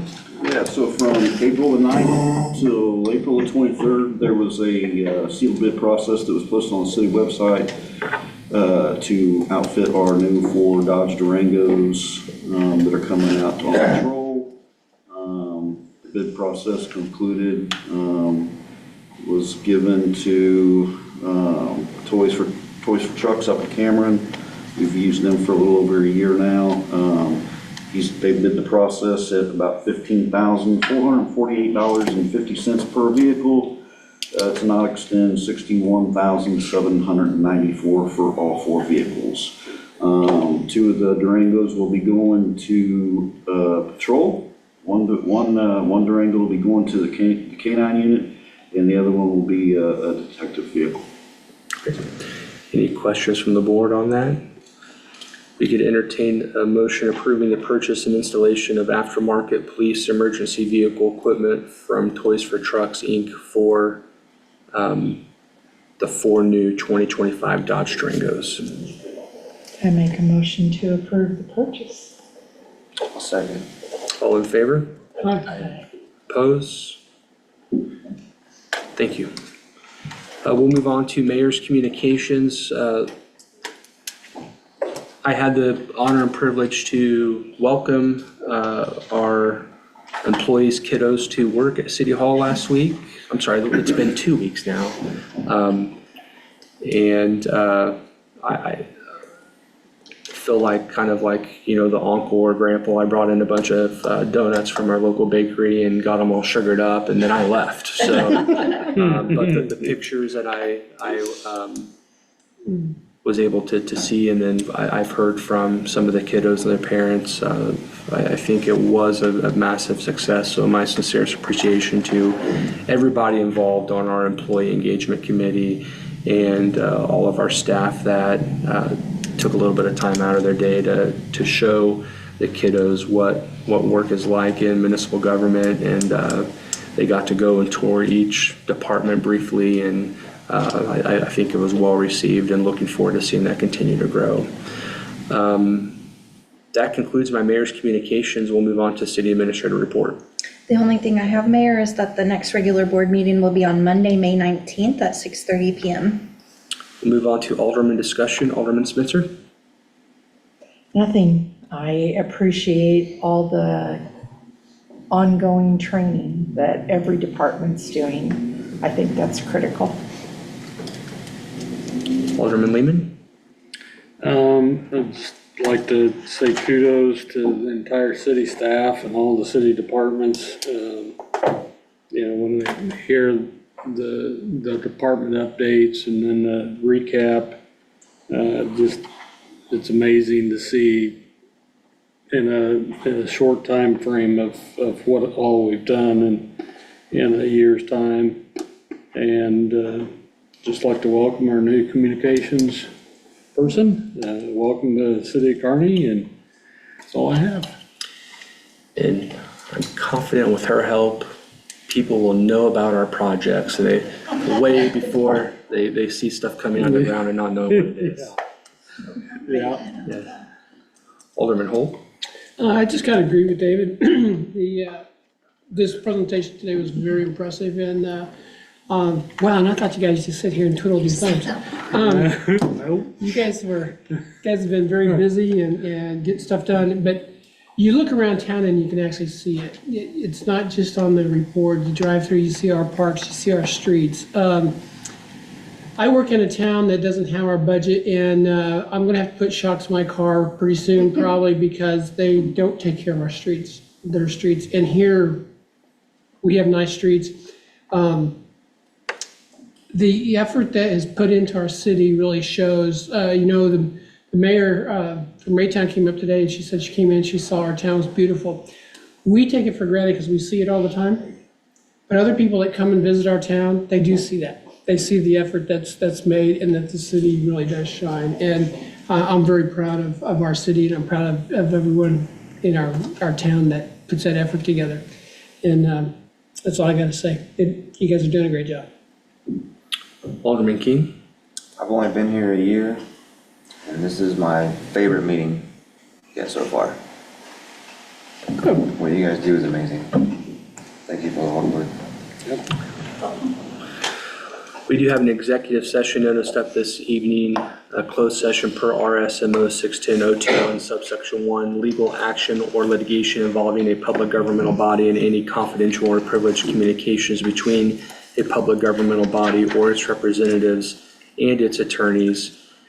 And subsection 2, the leasing, purchase, or sale of real estate by a public governmental body where public knowledge of the transaction might adversely affect the legal consideration thereof. And 12, to discuss matters pertaining to negotiated contracts. And a reminder, our meeting will be adjourned from there. So this does conclude our public open portion of the meeting. If we can consider a motion to enter into executive session. So moved. Second? Alderman Lehman, Aye. Alderman Holt, Aye. Alderman King, Aye. Alderwoman Spencer. Hi. Vote is Can we take a unanimous. break? Everybody have a good evening. Thank you for being here.